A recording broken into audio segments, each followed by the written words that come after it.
we've been traveling around the country speaking and educating different groups of doctors and business owners about asset protection. So if you find today's webinar educational and you think that a 30-minute to 3-hour presentation would be good for a group of people that you know, certainly let us know at info@assetprotectionattorneys.com.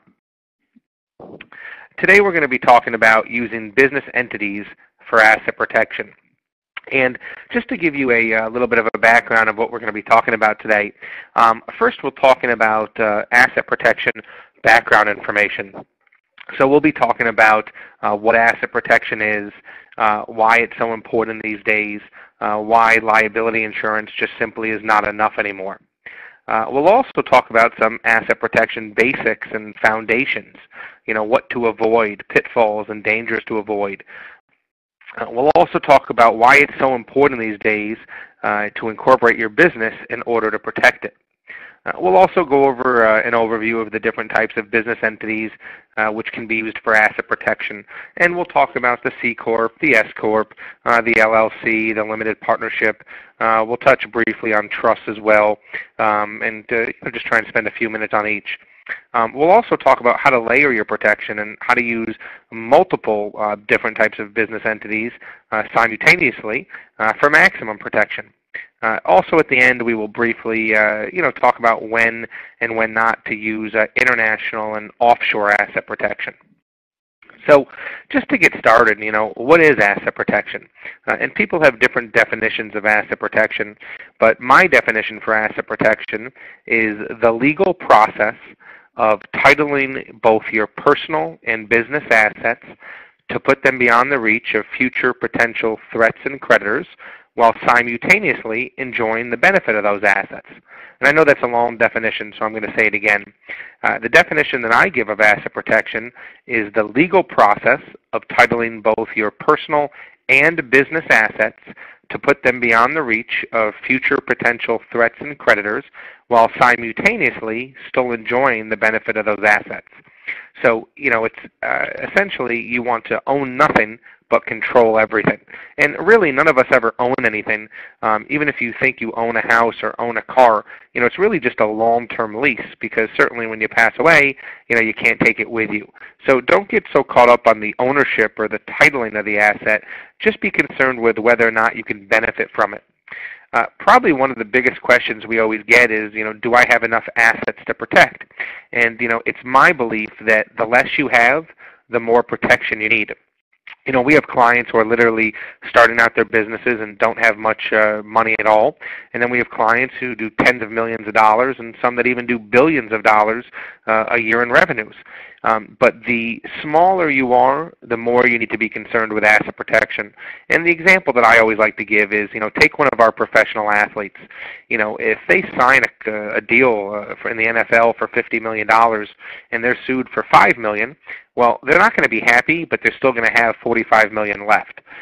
Contrast that with just the everyday client who maybe has worked their whole life to save up a couple $100,000. Well, if they're sued for $1 million, they're going to be wiped out. It's going to be almost impossible for them to come back from that. And also, a lot of people say, well, what if I already have an asset protection plan? If you already have an asset protection plan or some sort of foundation, that's great. But you always want to make sure that you have it checked out. First of all, I tell my clients, at least yearly, you should have it reviewed by an asset protection attorney. Just like you should be going for a yearly, a medical physical. I tell my clients that every year they should have a yearly financial physical. Also, if you had your plan done by someone else, no worries, but it's always smart just to have a second set of eyes take a look at it and see what they agree with or disagree with. So always have your plan checked out by another asset protection attorney, and make sure that you're reviewing things on a yearly basis. So a lot of people say, well, why do I need asset protection? And if you look at the cartoon in the upper right-hand corner, it's actually two lawyers, one saying, I say sue, and the other one saying, anyone in particular. And when I speak across the country, I usually get a lot of chuckles when I show this ad, but unfortunately it's not funny. Just like you guys have taken time out of your busy day today to listen to this brief webinar on asset protection, these attorneys get together on a daily basis. But they're wondering, who should we sue next? Should we sue the car manufacturers, the drug manufacturers?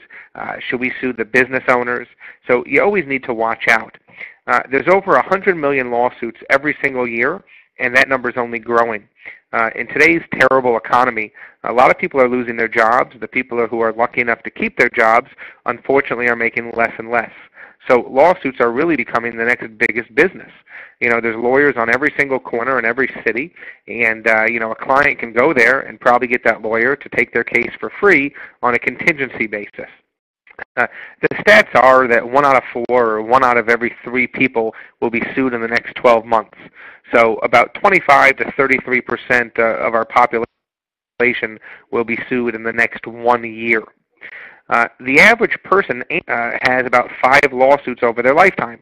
So if it's just an individual, and let's say he also owns an LLC or an S-Corp, well, he's going to be sued on average 5 times over his year, and the company itself will be sued over 5 times throughout its lifetime. Now again, these are just stats. I have clients that have never been sued. I have clients that get sued literally dozens and dozens of times each month, but these are just the average stats. There's a 50% chance of divorce, and also, and probably most importantly, a lawsuit can cost you tens of thousands of dollars, even if you win the case. And this is probably the most important thing. Unfortunately, our economy, they make it so easy to sue. You can get one of those free attorneys on every single corner on a contingency fee basis, but they make it so difficult and so expensive to defend. If you want to defend a lawsuit, the lawyer's going to tell you, okay, listen, we need $5, $10, $15, $20,000 up front just to get started with the defense. So at the end of the day, let's say the case goes on for 2, 3, 4 years. Well, even if you win the case, even if whoever's suing you, it's a frivolous lawsuit, well, you've already lost, because think of the attorney's fees you've spent, and also think of the opportunity cost you've lost, keeping you up at night and keeping you away and taking time away from your business. The trick is not making money, it's keeping it. And the challenge that I give to all of my clients is that for every 60 minutes you spend making money, spend 60 seconds thinking about how to protect it. A lot of people say, well, okay, so we live in a very litigious society, but isn't that why we have liability insurance? And I tell all my clients, buy as much insurance as you can, because it's cheap and it helps you sleep at night, but you never want to solely rely on liability insurance. And that's because, think about it, they're the only companies right now that still have the big buildings when you're driving down the expressway. They are for-profit companies. They're here to make money. They're here to make a profit. They're not here to pay all the claims. If they did, they would be out of business. 70% of lawsuits are not covered by insurance. My father always said, the big print giveth, the small print taketh away. And anybody who has an insurance policy knows there's usually about a half a page that tells you what's included in the insurance policy, and then there's usually about 50 or 60 pages that tells you what's not included. Also, your coverage may be inadequate. Let's say you have $100,000 of coverage on your car. Well, if you get in a car accident and you're sued for $1 million, who do you think has to come up with the other $900,000? Your insurance company might go bankrupt. Now, if I would have said this 5, 10 years ago, you guys would have laughed me out of the room. Today we have Fortune 500 companies going out of business. We have banks going out of business. Who's to say the insurance companies won't be next? And also, insurance doesn't cover other uninsured financial risks and divorce. And that actually is not true. I was Googling, and there's actually one company now that offers divorce insurance. So, who knows what they'll think of next. Now you can actually buy divorce insurance. Really incredible. The point here, guys, is that, insurance alone is not the answer. You need your own asset protection plan to supplement your insurance. You want to put up as many layers, as many firewalls as possible. You want to become as an unattractive candidate for a lawsuit. You don't want to be the low-hanging fruit. I always tell my clients, I call it the belt and suspenders approach. A lot of maxims of asset protection planning, but just 3 that I want to review with you today. Number 1 is make sure you protect yourself before you have a problem. You have to do your asset protection planning proactively.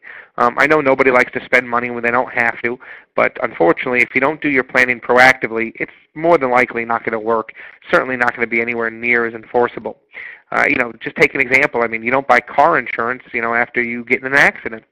You don't buy health insurance after you get sick. So what would make you think that you can buy asset protection after you're sued? Now, it doesn't mean that if you're sued, we can't help you. I mean, usually if you're sued, we probably still can help you. But instead of having literally hundreds of options to choose from, you might only have 5 or 6 options to choose from. So it's not going to be as enforceable, and it's more than likely going to certainly be more expensive. Also, you want to start with a basic plan and add firewalls as needed. I can't tell you how many times someone's read one of my books on asset protection. They come to me and tell me they need some offshore trust or foreign LLC, and I have to spend an hour unselling them on why they don't need it. Start very basic, start very simple, start very inexpensive. As your education for asset protection grows, add more to your plan. As your assets grow, as your business starts to do better, add more. But don't try and do everything at once, because if you don't follow through with everything, it's just wasted time and money. And probably the most important thing is don't look for a magic bullet or one right plan. Asset protection is not a one-size-fits-all. Everybody's assets are different, and everyone's potential threats and creditors are different. So it might work for you, might not work for someone else, and vice versa. You need an individualized, customized, tailored plan for your needs. So don't look at these Vegas corporations or any of these one-size-fits-all sites. A lot of mistakes to avoid with asset protection. I just want to touch briefly on the 5 killer mistakes to avoid. Number 1 is don't hide your assets. Asset protection is not about hiding. It's not about secrecy. Certainly, when you do asset protection, you do gain the benefit of being anonymous for a lot of your assets. We can accomplish that. But I tell all my clients that for every plan they put in place, presume that someone's going to find out about it. Because if you ever lose a lawsuit and you have to go to a deposition under oath or fill out a financial affidavit under oath, you can't lie. That would be perjury. So, your plan should not be involving hiding or secrecy. Number 2, don't title your assets to straws. I can't tell you how many people come into my office and say, don't worry, Mr. Presser, I'm being sued for $500,000, but I gave all my assets to my brother-in-law or my best friend. You never want to do that. Usually your brother-in-law or your best friend has more legal troubles than you do. For example, if they're being sued, their creditor could take your assets in their lawsuit. If they're getting divorced, their spouse can take your assets in their divorce. So you don't ever want to title your assets to straws. In the same nature, you don't always want to title all of your assets to your spouse. We see this most of the time with our physician and doctor and surgeon clients. They say, don't worry, Mr. Presser, everything's in my wife's name. Well, what happens if your wife gets in a car accident taking the kids to soccer practice? So what happens if there's a divorce? You don't want to go and title everything to your wife's name. You never want to commit a fraudulent transfer. The definition of a fraudulent transfer is when you have a present or potential creditor, you transfer assets out of your name for less than fair market value, and as a result, the creditor doesn't get paid. So let me repeat that. The definition of a fraudulent transfer is when you have a present or potential creditor or lawsuit, you transfer assets out of your name for less than fair market value, and as a result, the creditor doesn't get paid. So let me give you an example. Let's say John Smith is being sued for $100,000, and John Smith has $75,000 to his name.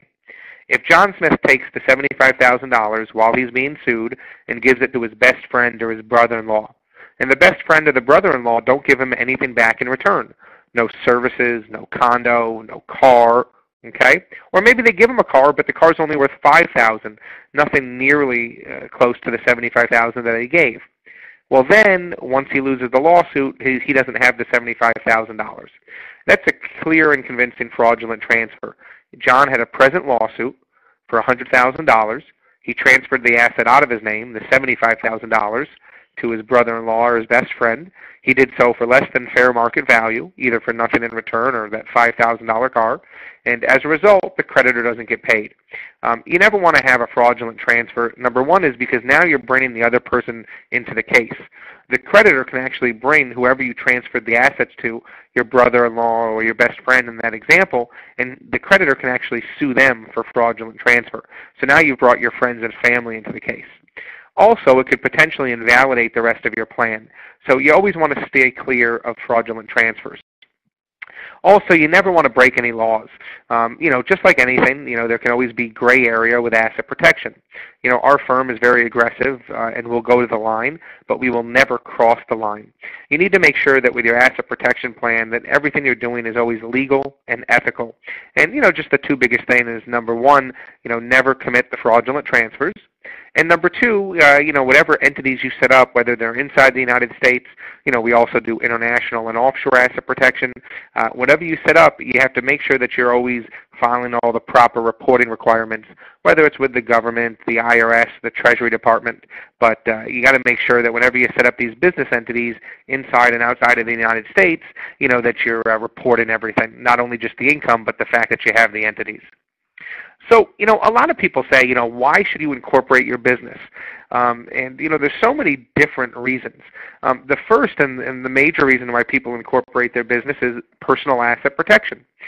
If you operate your business without a corporation or an LLC or some form of business entity, you're operating as what's called a sole proprietor. And if anybody sues you, they can come after any and all of your assets. So the main reason why people form some sort of business entity, whether it's an Inc., INC, or an LLC, is because they want to protect their personal assets from potential business debts and liability. So by operating under an Inc., whether it's an S Corp or a C Corp, or operating under an LLC or some other business entity, if your business is ever sued, they can only go after the assets of the business. They can't go after any of your personal assets. So anybody who's in business, I don't care how small the business is, I don't even care if they've made $1 yet, first money they should do is take and incorporate. And we'll talk about, what type of business entity to use later, but the important thing is you need some sort of business entity. And, certainly we can help assist you, with setting that up. Also, it adds a lot of credibility. In today's day and age, people want to know how long has your company been in business. They want to research the company. And a lot of times, unfortunately, perception is reality. So by having a company, whether, again, it's an Inc., S Corp, a C Corp, an LLC, a limited partnership, whatever the company may be, it just adds a lot of additional credibility. Next, it gives you name protection. Let's say you open up the Sunrise Car Wash. When you register that with the state, they're not going to let anybody else open the Sunrise Car Wash. In fact, they're not going to let anyone else open up something that's even close to that. So Sunrise Car Wash, they probably would not allow someone to open as well. So you're really protecting your name of your business. It gives you perpetual existence. It lives forever. So, take Walmart for an example. If the CEO of Walmart dies, Walmart lives on, just like your company would live on. If there was no Walmart and it was just operated by the owner, let's say John Smith, well, once John Smith dies, there is no business. So it gives you that, everlasting existence. Also, it's a lot easier with deductible expenses. When you have a business, there's certain things that you can legally and ethically deduct, and, you need to speak to your CPA or your accountant about that. If you're a traveling salesman, you could probably deduct, maybe miles on your car and gas, or, flights and hotels. And again, it's different in every business. But by having the company formed, it really puts a black line between your personal expenses and your business expenses. It just helps organize you and helps you in regards to all of the deductible expenses. So a lot of people say, how do I know which entity to use? And there's literally dozens of different entities. What I focused on today is really just the top 5, the LLC, the S Corp, the C Corp, the limited partnership, the limited liability partnership. I mean, I could talk about each one of these for hours. I'm just going to spend a few minutes on each. And I'm not going to go in any specific order. But starting with the corporation, there's 2 types of corporation. You have the C Corp and you have the S Corp. And when you form a corporation, by default, you are forming a C Corp. So if you form a corporation, it's automatically a C Corp. And the only way you can make your C Corp an S Corp is if you file, it's a one-pager that you file, I believe it's within 75 days of forming the corporation, and you file it with the IRS. And all you're telling the IRS is that you want to be taxed as an S Corp rather than a C Corp. That's the only difference. The disadvantages of the C Corp are that you have double taxation. So whatever money the company makes, you pay taxes on, and also whatever money is distributed to the person who owns the company, he pays taxes. So let's say someone has a C Corp and they have a car wash that brings in $200,000 a year. Let's say after paying all the employees and the rent and everything, the company's left with $100,000 a year. The $100,000 you're going to have to pay. The company's going to have to pay taxes on that $100,000 profit. If you own the C corp and then you take the $100,000 out of the C corp, you're going to personally have to pay taxes as well. So there's double taxation. With the S corp, that's not the case. With an S corp, if you've made $200,000 and had $100,000 in expenses and there's $100,000 left, only you pay taxes on the $100,000. It all passes through to you. So the C versus the S is better for tax reasons. With that being said, the C corp does have some advantages over the S corp. The S corp must be owned by an individual, someone like you, or a very special trust, while the C corp can be owned by anyone. A C corp can be owned by an individual, by a trust, by an LLC, by a limited partnership. So there's a lot of different additional owners that can own a C corp rather than an S corp. The bad thing about both an S corp and a C corp is that people create these corporations. We talked about it a few slides ago because they want to protect their personal assets in case the business ever gets sued. Well, no one ever thinks about it the other way around. What if you have an S corp or a C corp and somebody sues you personally, having nothing to do with the business? So let's say you get in a car accident. Okay? Well, they can take your money in the bank because that's an asset. If you own shares in Facebook, they can take your stock. That's an asset. No difference with the stock that you own in the S and the C corp. So if anybody sues you personally and you own an S corp or a C corp, they can take your stock. So anybody who currently owns an S corp or a C corp and they're the shareholder, you certainly want to consider that. The LLC is a very good tool for a business entity. The way it's broken up, there's two parties in LLC. There's what's called the member and the manager. And the member is the owner, and the manager is the one who runs the company. And a lot of times the member and manager will be the same people. You could be both the member and the manager, but you don't have to. You could be a member and owner, and you don't have to be a manager. Or you could be a manager, someone who runs the company, and you don't have to be a member. The LLC is a lot more protective for asset protection reasons when you look at the outside-in protection. They're both going to protect you the same way if the business ever gets sued. They're going to make sure that your personal assets are not at risk. But unlike the S corp or the C corp, normally, we talked about if you're sued personally, they can go after the shares you have in the S corp and the C corp. That's usually not the case with the LLC. Now, again, in every state's different. In Florida in 2010, and I'm not trying to get too technical, but there was a Florida Supreme Court case called the Olmstead case.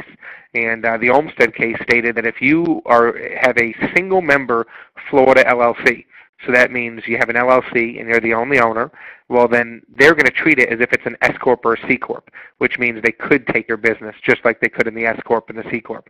So again, there's no universal laws. You want to make sure you speak to an asset protection attorney and see what the best is for your jurisdiction. The limited partnership is a great tool to use.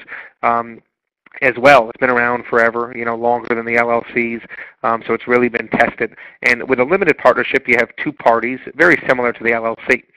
In a limited partnership, you don't have members like you have in an LLC. You have limited partners. In a limited partnerships, you don't have managers like you have in an LLC. You have general partners. So in a limited partnership, you have the limited partners who are the owners, and you have the general partners who are also, probably minority owners, but they run the show. And a lot of times people use S corps, C corps, or LLCs, for ongoing business. If they want to start a car wash or a consulting business or a T-shirt store or a clothing line or a jean line.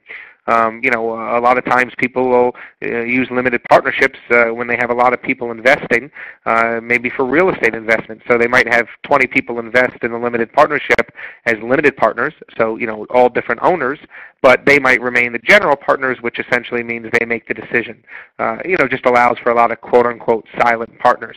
Again, some people use limited partnerships to own real estate, but normally we'd probably put real estate in an LLC. But again, there's no one-size-fits-all, so it depends on the state, depends on the reason, and things of that nature. The limited liability partnership is really more used by professional practices, such as attorneys, and again, it varies by jurisdiction. But with a limited partnership, the limited partners they're capped in regards to losses of what they put in. So if a limited partner invests $50,000, they cannot lose more than their original investment of $50,000. However, the general partner has unlimited personal liability for any debts, obligations, liabilities of the partnership. With the limited liability partnership, or LLP, that's not the case. It gives both the limited partners and the general partners limited liability. So again, not available in all jurisdictions, and there's a lot of variations to the limited partnership. There's the limited partnership, there's the family limited partnership, there's the limited liability partnership, which is the LLP, there's the triple LP, which is the LLLP, etc. So the important thing is don't get caught up so much on all the different variations, but just understand that you need to incorporate your business in some sort of fashion, whether it's the LLC, the S corp, or the C corp, or the limited partnership. C corps are also great if you're going to go public. So again, there's a lot of nuances. We certainly can't go over all of them today, but hopefully we've given you at least the background information. So now a lot of times people say, well, can you use these companies? We've up until now, today we've been talking about how to use these companies in a business form. But a lot of times people say, well, what about using these to protect personal assets? And you can. So we've talked about using the LLC or the corporation, et cetera, to hold a business or protect some sort of business asset. But you can also use these different business entities to protect personal assets. So for example, an LLC might be used to own rental real estate. If you're going to buy investment property or rental real estate, not usually your primary because there's some bad tax disadvantages, but if it's not your primary and you're buying real estate, there's a good chance you're probably going to put it in an LLC. Now, that doesn't mean you can't put it in a corporation or a limited partnership. I'm just talking about the majority of the time you'd probably use an LLC. If you wanted to protect liquid assets, checking, savings, stocks, bonds, CDs, money markets, etc., you're probably going to put that in a limited partnership. Now, again, that doesn't mean you can't use an LLC or a corporation to protect liquid assets, but normally we'd probably look towards the limited partnership. And again, it depends on how much funds we're protecting. We always do a cost-benefit analysis, and we have to see what makes sense and what doesn't. And also, the family limited partnership. A lot of times people use family limited partnerships to start gifting their assets away to their children. With a family limited partnership, it's a great way to take wealth that maybe a parent has and slowly distribute it to their kids or whoever they're going to leave the asset to. And the reason why that works is, let's say a husband and wife have $1 million in assets and it's owned by their limited partnership. Well, they can slowly, gift away, 1 or 2% a year to their children, and now their children are getting assets. With this being said, the assets are moving outside of the parent's taxable estate, so they could potentially be saving on taxes. And although the kids are technically, quote-unquote, owning these assets or portions of these assets, the parents would usually make the kids limited partners, which means they'd have absolutely no say. So it's a way to start passing on inheritances or assets to future and further generations, but not giving up the control. And a lot of people say, well, what about the trust? When does the trust come into play? And there's different types of trusts. There's domestic trusts, which are inside the United States, and there's international and offshore trusts, which are outside the United States. When you talk about domestic trust, you have both revocable and irrevocable trusts, and they're pretty much how they sound. A revocable trust means anything you put in there inside of the trust, you can always take out at any point. Okay? An irrevocable trust is just how it sounds. Any asset you put in the trust, you cannot take out at any point. Once it's in the trust, it's there forever. And, the irrevocable trust is a great trust to use for asset protection reasons. The revocable trust won't give you any asset protection, but everyone should have them. It's great for estate planning. It helps you avoid probate. But normally, you're never going to see someone start a trust to start a business. They might take some assets and put it in a trust because it's good for both asset protection and estate planning, but you're not going to see the trust used as a business entity to run a current or ongoing business. Also, we can kind of coordinate everything that we talked about today and use multiple business entities. It's not that you have to either use one or none. You can use multiple entities to layer your different protection. The more speed bumps, the better. So, for example, you might have a piece of real estate that's owned by an LLC, and you might have that LLC owned by a limited partnership. You might have a car wash business that's owned by a C Corp, and you might have that C Corp owned by a limited partnership. So by layering the different types of business entities, you can not only get one layer of protection, but you can get multiple and times, 3, 4, 5 times over asset protection. I mean, you can have a LLC that's owned by a limited partnership, and the limited partnership get owned by a trust. It's never ending. So, don't focus, just on creating one entity, but, look and see, okay, are there additional entities I can create for added protection? Now, again, if somebody's just starting a business, a car wash or a donut store, a jean company or something like that, you don't want to spend all your money, putting together some very comprehensive structure. But again, start slow, and as your business grows, your protection can grow along with it. Just want to take a minute or a few minutes actually to talk about international asset protection, because we get that question a lot. And a lot of people always ask us, when should we use international asset protection and when should we use domestic asset protection? You can get a lot of protection domestically, but you'll never get as much protection as you can get if you form asset protection entities internationally and offshore, which is outside of the United States. With that being said, it's not for everyone. It's certainly very costly. An international asset protection plan usually starts around $15,000 and could be upwards of $35,000, $40,000, or even above that very easily. We have clients who only have $100,000, and they set up these very comprehensive and expensive international asset protection plans because it might be their last $100,000, or they want to make sure that they keep it and don't lose it. They really want to sleep well at night. We have other clients who might have $1 million who don't set up these international or offshore asset protections, and the theory there might be that the client might be in their late 80s, they don't drive, they don't own real estate, they don't work, so they have as close to zero liability as possible. What we tell our clients is if you have at least $400,000 or $500,000, you should consider international asset protection. Doesn't mean you should do it, but you should certainly be educated about